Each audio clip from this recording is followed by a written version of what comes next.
Bismillahirrahmanirrahim.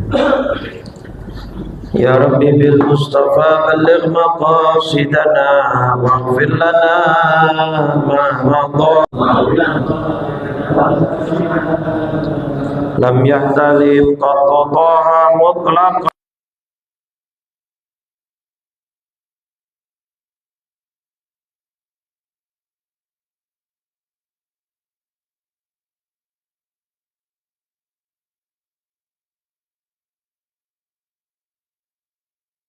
wa ma waqa'at Zubabatun abadan fi jismihil hasani.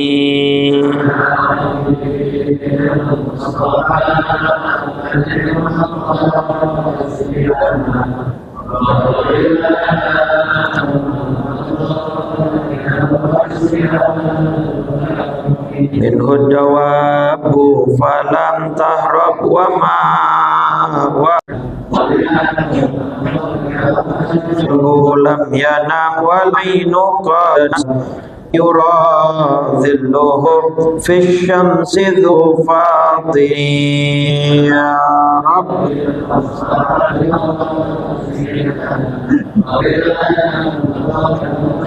Allahumma salli wa sallim wa barik ala alihi. Al-Fatihah ila ruhi Rasulillah Sayyidina Muhammad ibn Abdullah wa ala alihi wa sahbihi wa mawala wa jami'i awliya'illah wa asfiyati wa tabi'in wa tabi'in tabi'in wa tabi'ahum bi ihsanin ila yaumiddin wa alaina ma'ahum wa fi rahmatika ya arhamar rahimin. ثم إلى روح المهاجر إلى الله أحمد بن عيسى والأستاذ العظم الفقيه المقدم محمد بن علي وعلوي الشيخ عبد الرحمن بن محمد السقاف أولاده الجميع وأخوانه الجميع. ثم إلى روح صاحب الراتب قطب الإرشاد وخوذ العباد والبلاد الحبيب عبد الله بن علوي الحداد أصولهم وفروعهم. ثم إلى روح مؤلف هذا الكتاب الشيخ يحيى بن شرف النووي. ثم إلى الشيخ والدي الهجم المصطلح البدوي حنفي. ثم إلى الشيخ أحمد مرزوق بن مرصاد. ثم إلى روح حباب السكينة بن Sayyid Ali Baharun. Thumma ila arwahim min ulama wa ahli keluarga besar jamaah nur amal usulihim wa furu'i man Allah al-karim taghashana taghashahum bir rahmah wal maghfirah wa yu'inu alaina min barakatihim wa ulumihim wa nafahatihim في الدين والدنيا والآخرة وعلانية الفتوح والمنوح والرسوخ وتوبة النصوح وصلاح الجسد والروح وإلى حضرة النبي. الفاتحة. أعوذ بالله من الشيطان الرجيم. بسم الله الرحمن الرحيم. الحمد لله رب العالمين الرحمن الرحيم مالك يوم الدين إياك نعبد وإياك نستعين اهدنا الصراط المستقيم صراط الذين أنعمت عليهم غير المغضوب عليهم ولا الضالين آمين. بسم الله الرحمن الرحيم.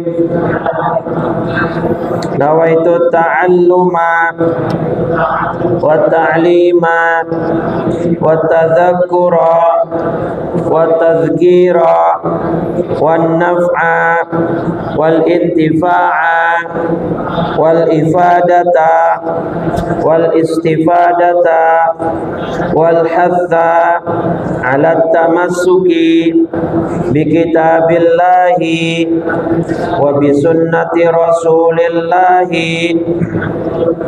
صلى الله عليه وسلم والدعاء إلى الهدى والدلالة على الخير ابتغاء وجه الله ومرضاته وقربه وثوابه.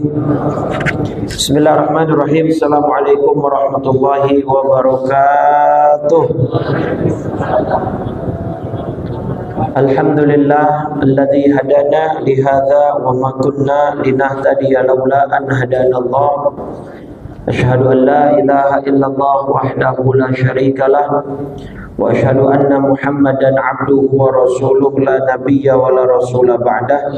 Allahumma shalli wa sallim wa karrim wa 'azzim ala sayyidina Muhammadin wa ala alihi wa ashabihi ajma'in. Subhanaka la ilma lana illa ma 'allamtana innaka antal alimul hakim. Rabbi shrah li sadri wa yassir li amri wahlul 'uqdatam min lisani yafqahu qawli. Saddid lisani wahdi qalbi bihaqqi sayyidina Muhammadin sallallahu alaihi wasallam. Amma ba'du, fa ya ayyuhal hadirun wal hadirat, segenap pengurus DKM Masjid Jami' Nurul Amal, Bapak Ibu jamaah salat maghrib rahimakumullah. Kembali kita bertemu dalam keadaan panjang umur, sehat walafiat, taufik dan hidayah masih terus mengiringi langkah kaki kita. Allah izinkan kita untuk melangkahkan kaki kita ke tempat yang mulia ini, melaksanakan segenap aktivitas ibadah kita. Mudah-mudahan semuanya diterima oleh Allah Subhanahu wa ta'ala. Sholawat teriring salam tak lupa senantiasa kita curah limpahkan pada junjungan kita baginda Nabi besar Muhammad sallallahu alaihi wasallam serta seluruh keluarganya, para sahabat dan pengikutnya hingga yaumil qiyamah. Mudah-mudahan besar harapan kita, mudah-mudahan kita mendapatkan syafaat dari baginda Rasulullah sallallahu alaihi wasallam. Amin ya rabbal alamin. Hadis keberapa sekarang? 9, 5. Masih di bab itu, tawakal dan yakin. Oke. Hadis keempatnya sudah ya. Oke, baik. Bismillahirrahmanirrahim.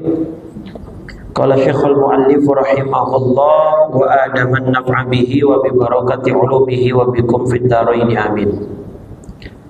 Al-khamisu, hadis kelima di dalam bab yakin dan tawakal, an Jabirin radhiyallahu anhu, dari sahabat Jabir, semoga Allah meridainya, annahu ghaza ma'an nabi sallallahu alaihi wasallam qibala Najd. Beliau bercerita, Sayyidina Jabir pernah perang nih bareng Nabi, ya. Perangnya itu di sekitaran kota Najd. Falamma qafala Rasulullah sallallahu alaihi wasallam qafala ma'ahum fa'adrakathumul qailatu fi wadin kathiril 'idahi. Fanazala Rasulullah sallallahu alaihi wasallam wa tafarraqan nasu yastadhilluna bisyajari. Wa nazala Rasulullah sallallahu alaihi wasallam, ya, tahta samurah. Baik. Jadi begini Bapak Ibu. Menurut keterangan dan cerita Jabir bin, beliau pernah berperang bersama Nabi sallallahu alaihi wasallam, ya, di daerah sekitar kota Najd. Kemudian setelah Rasulullah SAW kembali dari perjalanan, dia pun kembali bersama mereka. Artinya, ya, kembali setelah selesai perang. Fa'adrakathumul qailatu fi wadin kathiril 'idah, gitu ya. Kemudian mereka tidur, istirahat di sebuah lembah yang mana di situ banyak pohon, tapi pohonnya berduri. Idah, kathiril idah, pohon yang berduri. Rasulullah SAW tetap turun untuk ke lembah tersebut untuk beristirahat, dan sahabat beserta pasukan berpencar nyari masing-masing tempatnya untuk beristirahat. Gitu. Nah, Rasulullah SAW di bawah pohon yang namanya pohonnya samurah itu. Karena Nabi pengen istirahat, maka kan peralatan perangnya digantung, terutama pedang. Fa'allaqa biha sayfahu, pedangnya Nabi digantungin di pohon samurah ini. Kebayang ya? Jadi ketemu lembah yang cukup besar dan lebar, banyak pohon-pohon berduri. Nabi tetap turun untuk beristirahat, sahabat mengikuti. Nah, sahabat berpencar, masing-masing cari tempat yang pewek untuk Nabi di bawah pohon yang namanya Samurah. Nabi kemudian menggantungkan apanya? Pedangnya. Ini masih bab tawakal ya, masih bab yakin dan tawakal. Wanimna naumatan, dan kami hampir semua pasukan beristirahat karena lelah capek kan. Ya. Begitu kami baru tidur berapa lama, faidza Rasulullah sallallahu alaihi wasallam yad'una, tiba-tiba Nabi memanggil kami berteriak. Wa idza indahu a'rabiyun, ternyata begitu kami bangun, kami sudah dapati di sisi Nabi ada seorang Arab Badui. Ngapain nih orang Arab Badui ini? Faqala, Nabi bersabda, inna hadza tarata alayya sayfi wa ana naim. Orang Arab Badui ini mengambil dan merebut pedangku, langsung mengarahkan, menghunuskan pedangnya kepadaku saat aku sedang tidur. Ya. Untung Nabi, Pak. Nabi ini tidurnya pun terjaga. Kalau kita yang di posisi itu, nerus sudah. Lah ada musuh ngambil pedang, kita kagak bangun, nggak ditebas langsung sama musuh. Nabi bangun tuh. Fastaiqadtu, kemudian kata Nabi, ketika saya bangun, wa huwa fi yadihi sultan, kemudian pedang itu sudah berada di tangannya, siap untuk menghunus, ya, mengarahkan pedang itu ke saya. Arab Badui ini ngomong ke Nabi, man yamna'uka minni, hayo sekarang siapa yang bisa menyelamatkan kamu dari saya. Jadi pikir orang Arab Badui kan sahabat lagi pada tidur. Yang cuman ada yang bangun Nabi dengan orang Arab Badui ini, sedangkan pedang Nabi sudah di tangan dia. Ayo, siapa yang bisa nyelamatin kamu dari saya sekarang? Kata si orang Arab Badui ini. Nabi jawab dengan yakin, penuh tawakal, qultu Allahu salasan. Nabi jawab, Allah, Allah, Allah. Kalau ditanya, siapa yang bisa nyelamatin kamu sekarang? Ya Allah. Walam yu'aqibhu, dan orang itu artinya kemudian langsung gemetar, terjatuh pedang gitu ya, karena mendengar jawaban Nabi, Allah, Allah, Allah, keluar dari hati yang penuh keyakinan kepada Allah. Getar musuh melihatnya. Maka saya suka ngajarin tuh anak-anak muda ketika mau mengajukan proposal lamaran ke calon mertua. Kalau datang ke rumah terus ditanya, ntar lu mau ngasih anak gua makan apa? Jawab aja, Pak, tenang, ada Allah, Allah, Allah.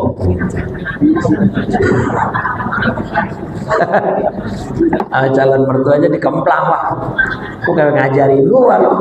Gua juga tahu yang ngasih rezeki Allah, lalu kerjanya apa, ikhtiarnya apa, itu kan yang ditanya gitu. Nah, tapi ini bijaksananya Nabi, walam yu'aqibhu. Orang itu nggak dihukum sama Nabi. Wajalasa, dan akhirnya orang itu duduk, Nabi duduk. Tuh ya. Di riwayat yang lain Jabir berceritanya versinya beda. Kunna ma'a Rasulillah sallallahu alaihi wasallam bi dzatir riqa, perangnya namanya dzatur riqa.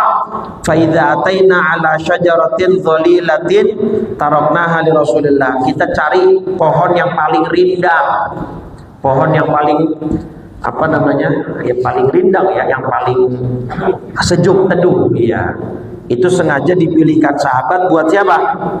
Buat Nabi gitu ya. Jadi dipilihin pohon yang paling rindang, yang paling sejuk teduh buat Nabi istirahat. Faja'a rajulun minal musyrikin, tiba-tiba datang seorang laki-laki dari kaum musyrikin. Wa sayfu Rasulillah sallallahu alaihi wasallam mu'allaqun bisyajarah, pedangnya Nabi menggantung di pohon.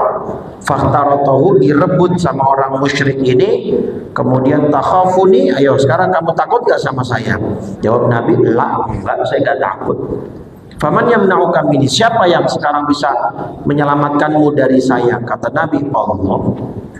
Seringan dan sepede itu Nabi menjawab berbagai macam riwayat yang intinya siapa yang bisa nyelamatin kamu sekarang? Ya Allah. Nah, ini mestinya keyakinan yang harus kita tanamkan di dalam hati ya. Nah, riwayat yang lain ada 3 riwayat nih. Riwayat yang ketiga, wa fi riwayati Abi Bakrin al-Ismaili, riwayat yang sahih dari riwayat Abu Bakar al-Ismaili dalam sahihnya ada tambahan, man yamna'uka minni, siapa yang bisa menyelamatkanmu dari saya? Kata orang musyrik itu. Nabi jawab, Allah. Nah, fasaqata sayfu min yadihi, pedang itu langsung jatuh dari tangan si orang musyrik atau orang Arab Badui ini, sesuai 2 versi yang ada. Fa akhadha Rasulullah SAW as-sayfa, Nabi ambil, Nabi pungut pedang yang jatuh tadi, dibales. Nabi arahin pedangnya ke orang tadi. Nah, kalau sekarang, man yamna'uka minni, siapa yang bisa nyelamatin kamu dari saya? Kalau tadi kan Nabi jawab Allah. Nah, sekarang dibalas sama Nabi. Begitu pedangnya jatuh, direbut, dibalikin. Ayo, sekarang siapa yang bisa menyelamatkanmu dari saya? Kun khaira akhidin, gitu ya. Terus Nabi memberikan nasihat, gitu ya. Jadilah orang yang bijaksana dalam mengambil keputusan. Faqala tasyhadu an la ilaha illallah wa anni rasulullah. Sekarang gini deh, kamu mau syahadat gak? Ya, kamu mau bersyahadat gak? Menyaksikan bahwa tiada Tuhan selain Allah dan aku adalah utusan Allah. Dijawab lagi sama dia, la, enggak, saya tetap nggak mau syahadat. Tapi dia janji, walakinni uahiduka alla uqatilak. Tapi saya janji setelah kejadian ini saya tidak akan lagi memerangimu, memusuhimu dan mencoba untuk membunuhmu. Enggak, udah saya berhenti. Wala akunu ma'a qaumin yuqatilunak, dan saya tidak akan berpihak. Saya tidak akan berpihak pada orang-orang yang ingin membunuhmu. Fakhalla sabilahu, sama Nabi dibiarin, Pak. Ya, fakhalla sabilahu, sama Nabi dibiarin pergi, karena tadi kan ditawarin syahadat nggak mau, ya sudah. Tapi dia berjanji dia tidak akan memusuhi Nabi, memerangi Nabi atau berencana mau membunuh Nabi, sudah dia. Ya, fata ashabahu, kemudian orang ini datang ke kawanan temannya. Faqala ji'tukum min indi khairin nas. Tahu nggak? Saya ini baru datang dari orang yang paling baik yang pernah saya temui. Siapa yang dimaksud? Kenapa dipuji begitu? Karena nggak jadi dibunuh sama Nabi dan bahkan dibiarkan pergi. Nah, apa normalnya orang kalau udah di dalam kandang musuh begitu, Pak, udah dalam keadaan begitu, habis ya tuh orang. Minimal banget mah 17 jahitan. Iya nggak? Udah minimal itu kita salam olahraga dulu kan begitu. Tapi Nabi nggak, dibiarin dalam keadaan nggak diapa-apain sama sekali. Kamu kan nggak mau syahadat, ya sudah. Tapi orang itu berjanji tidak akan memusuhi, memerangi dan membunuh Nabi Muhammad SAW. Begitulah akhlak Nabi kita Muhammad Sallallahu. Nah, dari hadis ini hikmahnya apa, Bapak Ibu? Yakin sama Allah. Setiap setiap hidup itu pasti ada masalah. Itu kan Nabi lagi barusan menghadapi masalah nggak itu? Kalau konteksnya orang biasa itu masalah besar nggak? Lah, pedangnya direbut sama musuh, yang lain teman-teman seperjuangannya lagi pada tidur, cuman ada dia musuh dan pedang udah dipegang musuh. Lah, masalah besar nggak itu kira-kira? Tapi keyakinan Nabi kepada Allah begitu dahsyat. Nah, maka saya mau ngasih satu nasihat dari Imam Ibnu Athaillah. Kita sedikit bergeser ke ilmu tasawuf, karena yakin dan tawakal ini itu sangat erat kaitannya dengan ilmu tasawuf. Ini kitab Al-Hikam, nah, gitu ya. Hikmah nomor 24. Bunyinya begini. La tastaghrib wuqu'al aqdar ma dumta fi hadhihi dar fa innaha ma abrazat illa ma huwa mustahaqqu wasfiha wa wajibun atiha. Ya. Sudah paham? Kayaknya fokus banget jelasinnya. Kata Imam Ibnu Athaillah, jangan heran Jangan kaget dengan keruhnya dunia. Ya, selama kamu berada di dalamnya, artinya di dalam apa? Di dalam dunia, maka kamu pasti akan mendapati dunia itu keruh, kotor. Maksudnya apa? Penuh masalah. Kenapa begitu? Karena memang dunia sifat asli dan karakteristiknya Allah buat seperti itu. Yang namanya dunia penuh dengan persoalan, permasalahan. Baik bentuknya ujian, cobaan, musibah, sakit, gak punya uang, segala macam. Itu namanya dunia. Dan itu tidak akan berhenti. Kalau Imam Syekh Buti ngasih contoh begini Bapak Ibu. Ada seorang murid atau seorang mahasiswa masuk ke dalam ruangan ujian. Ditentukan ujiannya berlangsung 3 jam. Oke? Maka selama 3 jam ini sang mahasiswa atau siswa ini akan menghadapi apa? Soal ujian kan? Isinya semua soal kan? Yang ada di depan mata dia, yang harus dia kerjain dan dia hadapin adalah persoalan. Kalau dia mau selesai, dia harus keluar dari ruangan ini. Kalau dia mau berpisah dari persoalan. Tapi selama dia ada di dalam itu, selama kurun waktu 3 jam, isinya cuma apa? Persoalan dan permasalahan. Pilihan dia cuma bisa ngapain?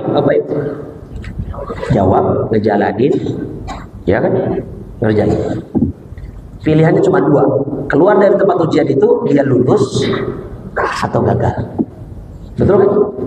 Dunia ini Pak, Bu, kata Syekh Buti, kayak ruang ujian.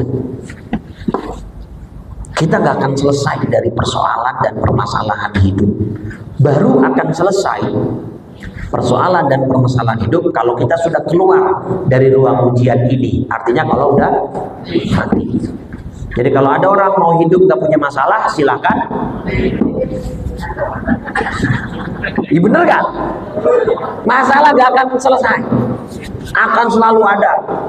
Silih berganti begini-begini. Kita cuma punya pilihan untuk melewati ujian dan soal ini.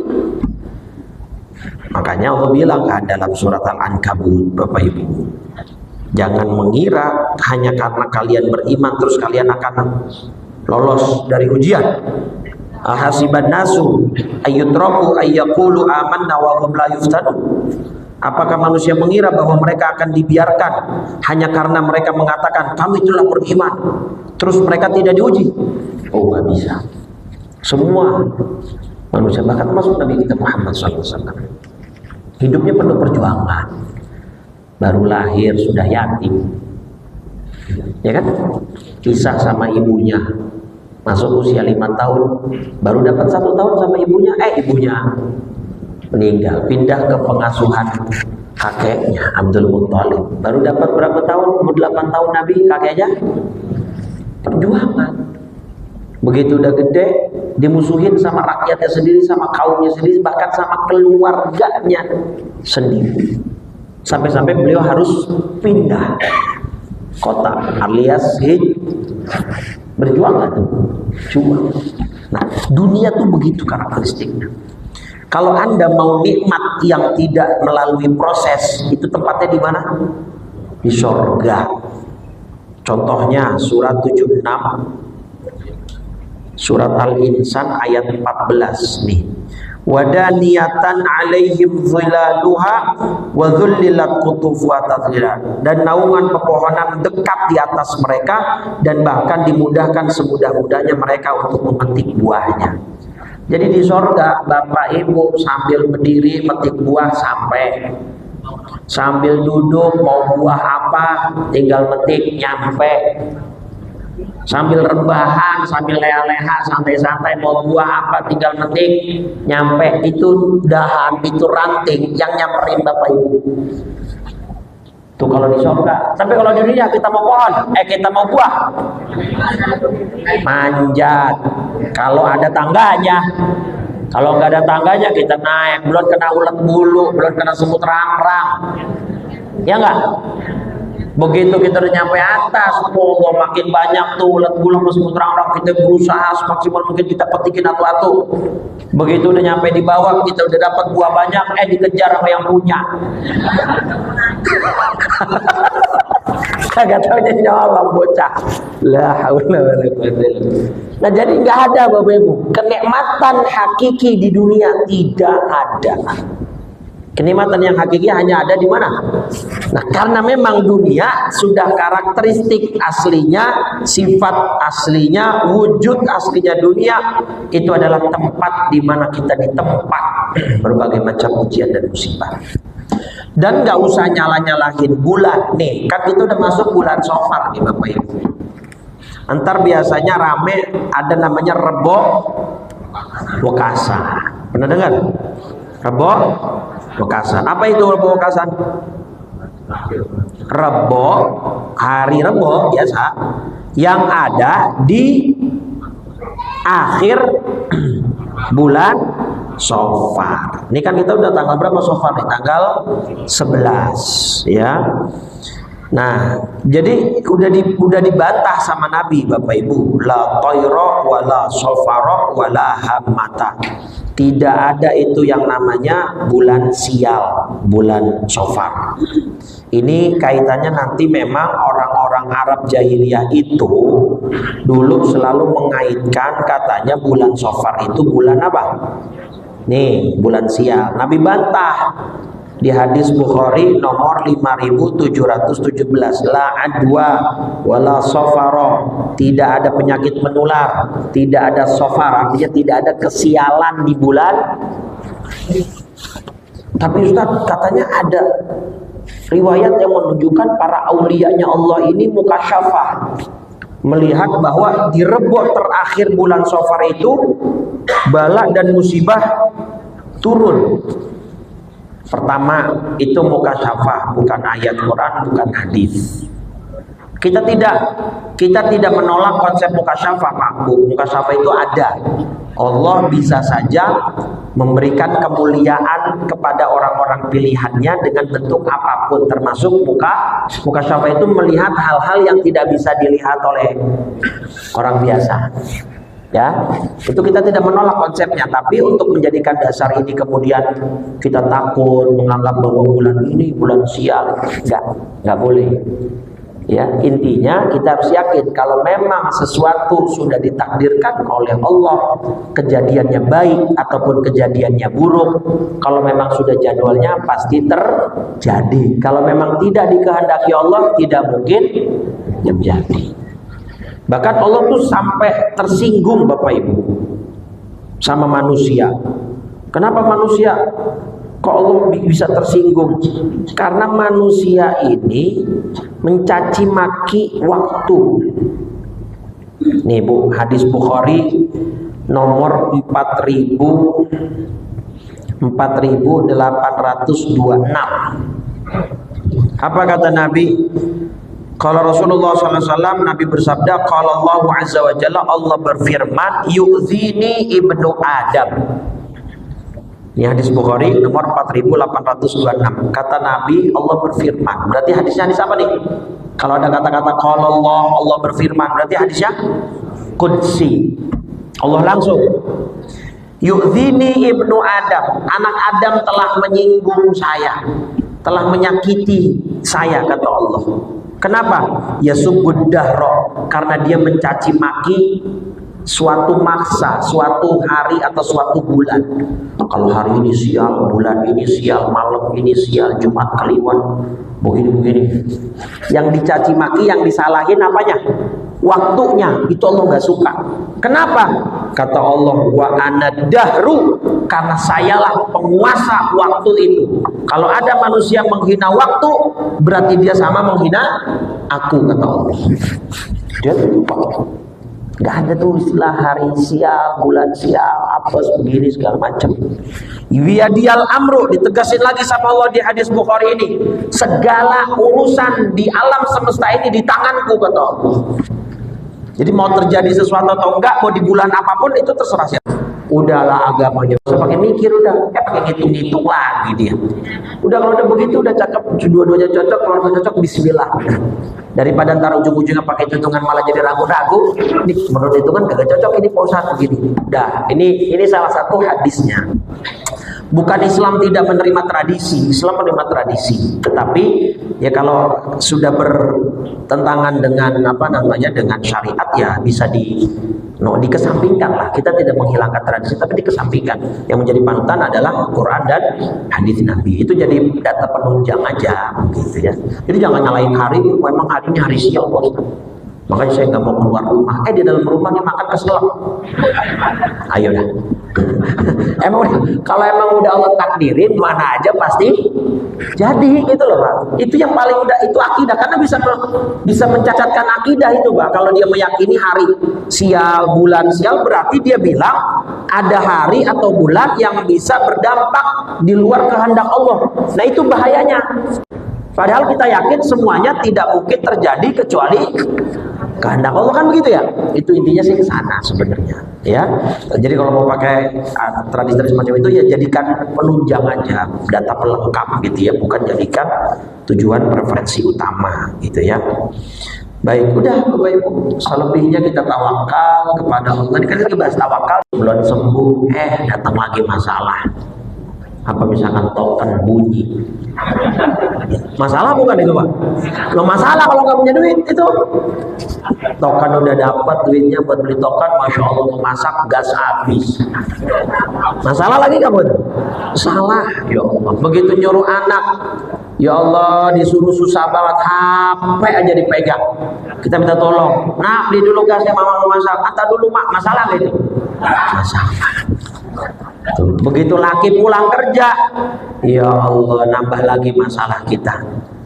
Jadi memang dunia itu tempatnya begitu kok. Jadi ya maksudnya jalanin, hadapin ya. Nah, itu bagian dari dinamika hidup gitu ya. Bisa dilepas? Nggak bisa. Bisa dihilangkan? Nggak bisa. Diringankan bisa. Dengan cara kita legowo, ikhlas, tawakal kepada Allah. Itu cara kita mau meringankan beban yang kita hadapi gitu ya. Paham gini? Paham nggak? Mudah-mudahan Allah berikan kita kekuatan, keyakinan dan tawakal kepada Allah. Jadi kalau kita ada masalah, udah hadapin, bismillah. Apalagi kan sering banget saya ungkap, masalah, ujian, cobaan, itu kalau kita jalani dengan ikhlas, itu bisa menggugurkan apa? Dosa. Jangankan masalah yang besar, yang kecil aja, hatta syuka yusyakuha, sampai cuman ketusuk duri kecil. Ibaratnya Bapak Ibu buka kemasan makanan yang pakai strapless. Bapak Ibu buka straplessnya, kagak sengaja ketusuk, kan ada rasa sakit ya, tapi nggak seberapa kan, itu pun ada dosa yang sedang Allah hapuskan. Itu aja udah dus-dusunnya. Kita dizolimin, difitnah, dighibahin, ya kan, segala macam, namanya hidup ya, memang begitu dah. Apalagi orang Indonesia, insya Allah ahli surga semua. Kan ada masukin neraka, malaikat yang antum belain, malaikat dulu. Kenapa emang? Iya dosanya emang banyak, tapi dia tinggalnya di Indonesia ini. Kenapa emang? Kesian tinggal di Indonesia. Pajaknya tinggi, mahal, biaya apa-apa mahal, rakyat dizolimin mulu gitu ya. Udah dia sabar, udah cukup sabar hidup di Indonesia. Berarti masuk ke mana? Surga aja deh, kesian. Kira-kira mau gak begitu? Ya Allah, sekarang kan lagi rame nih pengibaran bendera apa itu? One Piece. Ya, rame. Itu kan sebagai bentuk apa? Keresahan. Ya, ekspresi keresahan masyarakat yang hidup nih kayaknya kok makin kemari bukan makin mudah, makin kemari makin ya kesono lah gitu ya. Makin gak jelas gitu ya. Ya jadi gimana caranya? Ya kita pasrahin kepada Allah. Waktu saya di Amerika, pajak emang tinggi Pak, tapi feedback yang kita dapat juga bagus gitu. Jalanan bagus, akses kesehatan murah bahkan gratis. Jadi kita gratis sih gratis, ngambil nomor jam 5 pagi, diperiksa-periksanya jam 11 atau kan jam 12 siang. Kalau dokternya belum istirahat, kalau kepotong istirahat. Ini bukan di sini nih mah, iya di sono di seberang laut Cina ini. Ya Allah, dah ya. Jadi itu hadapin, insya Allah dengan begini dosa-dosa kita bisa digugurin oleh Allah Subhanahu Wa Taala. Kita diangkat derajatnya oleh Allah Subhanahu Wa Taala. Sabar, gitu ya. Ya, kalau yang kena duri kecil aja dosanya diampunin, apalagi penyakitnya besar dan berat, gitu ya. Makanya orang kalau meninggal dunia sebelumnya diawali sakit cukup lama kan kitanya biasanya sebut apa tuh? Fase di mana dia sakit sebelum meninggal kita sebut sebagai apa biasanya?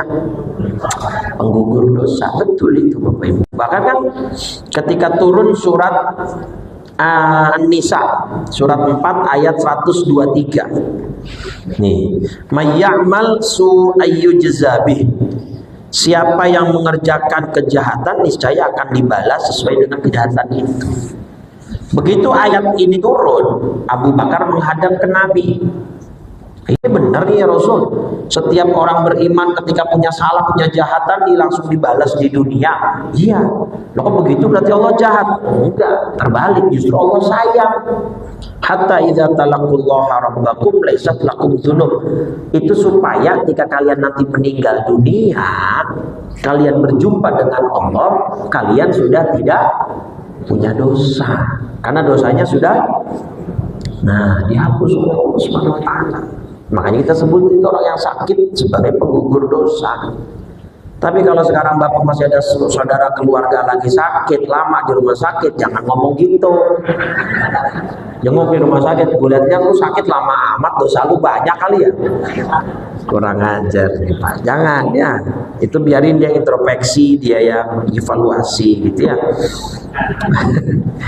Jadi Bapak Ibu, sekali lagi saya ingin sampaikan, kita hidup saat ini memang di ruang ujian. Setiap orang punya soalnya masing-masing, setiap orang punya lembaran jawaban masing-masing. Maka nggak usah nyontek. Pak, maksud saya nggak usah nyontek, nggak usah bandingin masalah kita dengan masalah orang lain. Karena kita di ruangan ujian, ruang ujiannya sama, tapi soalnya beda-beda. Jadi nggak usah nyontek. Bener kan? Itu istilahnya, gak usah dibandingin kok. Dia mah masih mendingan Ustaz begini. Ente kan lihat luarnya, belum tahu masalah dalamnya bagaimana. Iya nggak? Kita cuma ngeliat suksesnya orang, Bu, Pak. Dia enaknya sekarang inilah. Orang ngelihat cuma suksesnya, begitu proses dan jatuh bangkitnya. Orang ngelihat nggak? Ngelihat apa sudah enaknya begitu sukses nikmat. Semua orang punya masalahnya sendiri. Jadi jangan membandingkan masalah kita dengan masalah orang lain, apalagi menambah masalah orang lain dengan masalah kita. Nah, kita yang punya masalah, orang lain yang suruh mikirin, itu jangan. Artinya apa? Dia yang punya utang, orang lain yang suruh bayarin gitu. Kalau orangnya membayari dengan sukarela sih alhamdulillah, tapi jangan yang dia maksa gitu ya. Dah, hadis ke-6. An Umar radhiyallahu anhu, dari sahabat Umar, semoga Allah meridainya, qala, beliau berkata, sami'tu Rasulullah sallallahu alaihi wasallam yaqul, aku pernah mendengar Nabi Muhammad sallallahu alaihi wasallam bersabda. Kata Sayyidina Umar, lau annakum tatawakkaluna 'ala Allahi haqqa tawakkulih la razaqakum kama yarzuqut tayra taghdu khisama wa taruhu bitana, rawahu Tirmidzi, hadis riwayat Tirmidzi. Kata Sayyidina Umar bin Khattab radhiyallahu anhu, beliau berkata, aku pernah mendengar Nabi Muhammad sallallahu alaihi wasallam bersabda. Apa sabda dari Nabi? Seandainya kalian bertawakal kepada Allah dengan sebenar-benarnya tawakal, Allah mesti akan memberikan rizki kepada kalian sebagaimana Allah berikan rizki kepada seekor burung. Kenapa mesti burung? Karena dia berangkat pagi dalam perut kosong, pulangnya sore dalam keadaan perut penuh kenyang. Bahkan tidak jarang dia pulang membawa makanan buat anaknya di sarang.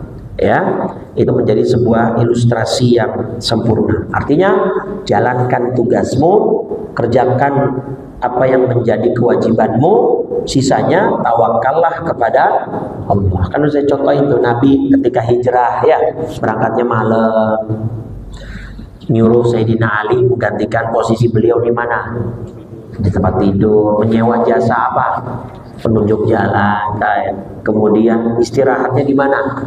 Di Gua Thur. Itu semua ikhtiar bukan? Ketika di Gua Thur lagi istirahat, ternyata musuh ngejar. Nah, urusan siapa setelah itu? Oh, itu tawakal di situ. Kita udah berikhtiar, yang sakit udah berobat ke rumah sakit mahal, murah, dalam negeri, luar negeri, medis, tradisional, semua dicoba, ternyata masih belum sembuh. Maka sisanya tawakal pasrah kepada Allah. Yang pasutri sudah lama menikah, belum punya anak keturunan, udah dicoba bayi tabung, dalam negeri, luar negeri. Oh, bayi tabung tuh mahal Bapak Ibu. Di rumah sakit Samari Basra nih, di ujung Pondok Bambu, dia di kalau flyover Pondok Bambu lampu merah, itu kan ada sebelah kanan rumah sakit ibu dan anak Samari Basra. Zaman saya ada bidan di situ, bikin status WA, lagi promo bayi tabung 60 juta. Di situ itu lagi promo 60 juta. Kalau jadi, kalau kagak, duitnya udah pasti hilang. Zaman saya orang Kepiting, belakang terminal Romangun, komplek Kepiting Romangun. Anaknya terbang sampai, mereka sudah ikhtiar 3 kali, 3-3-nya belum berhasil. Habis berapa berarti? 4,5. Duit habis, anak belum. Tuh, saya bercandain Pak, mahal amat sampai 140, emang kagak ada yang 1 juta 2 juta begitu. Kata dia, Pak Ustadz 1 juta 2 juta mah tabungnya pakai tabung agak serius yang sering ngempos suaranya. Tuh Bapak Ibu, tawakal. Kita kewajibannya cuma ikhtiar, hasil itu yang nentuin siapa? Allah. Kemarin yang saya ceritain, jamaah saya Pondok Kelapa yang anaknya kuliah di Bandung, akhirnya kena G. Dia sudah ikhtiar, dari kecil diberikan pendidikan agama, tapi ternyata jalannya seperti itu. Nabi Allah Nuh emang dikira nggak berusaha anaknya supaya ikut beliau. Sampai detik-detik terakhir itu Nabi Nuh masih ngajak anaknya supaya naik ke perahu kapal. Tapi emang dasar anaknya yang nggak dapat hidayah, bener nggak? Apa dari terakhir itu? Jadi kalau dibikin scene adegan itu adegan yang dramatis tuh. Jadi Nabi Nuh tuh kayak menyelantin gitu ya, tiba-tiba dia tergulung ombak dari air banjir itu. Sampai detik terakhir masih menyelamatkan, tapi enggak. Itu karena memang semua punya jalan masing-masing, masalahnya masing-masing, ujiannya masing-masing, cobaannya masing-masing. Walaupun kadang-kadang satu keluarga inti, yang satu abangnya sukses, yang tengah lebih sukses, yang bawah rada-rada kurang sukses misalnya. Ya kan? Kalau mau sukses yang terakhir gampang, tinggal beli isi 2.